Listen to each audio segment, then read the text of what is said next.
আসসালামু আলাইকুম। আমি মোহাম্মদ রাব্বি ইসলাম।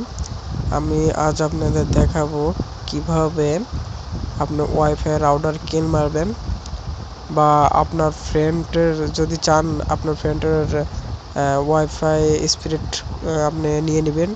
এক্ষেত্রে আপনাকে যা করতে হবে, কিল মারতে হবে।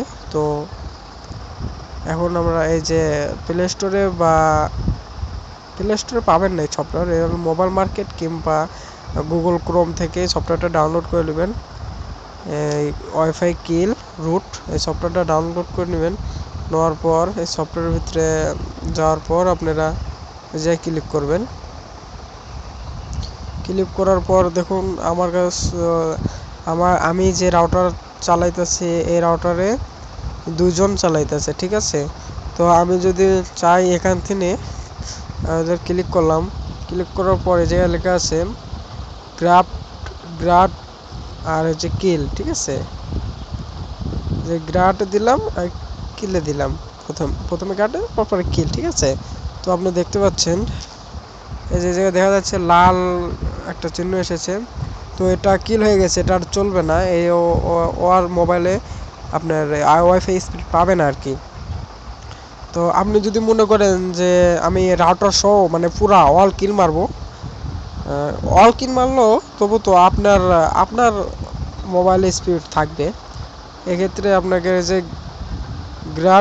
গ্র্যাব অল দিতে হবে। এই যে আমি দিলাম, এই জায়গায় ক্লিক করলাম, আবার এই জায়গায় কিল অলে দিবেন। ব্যাস দেখতে পাচ্ছেন যে সব লাল হয়ে গেছে। তো সব দেখতে পাচ্ছেন এই জায়গায় চালাইতে ছিল 19 কেবি আর 185 চালাইতেছিল আর 80। তো এই কি চালাইতেছে তা আপনারা দেখতে পারবেন। সরি, এখন দেখাবো না, একটু অপেক্ষা করতে হবে। আর এভাবে আপনারা আপনাদের বন্ধু বা আপনার স্পিডের জন্য ওয়াইফাই কিল মারতে পারেন। এক্ষেত্রে আপনাকে অবশ্যই রুট থাকতে হবে, রুট ছাড়া এটা হবে না। আশা করি ভিডিওটা ভালো লাগবে। ভালো লাগলে লাইক করবেন, কমেন্ট করবেন। আর আমার চ্যানেলে আরও নতুন নতুন ভিডিও পেতে অবশ্যই চ্যানেলটা সাবস্ক্রাইব করে রাখবেন। ধন্যবাদ।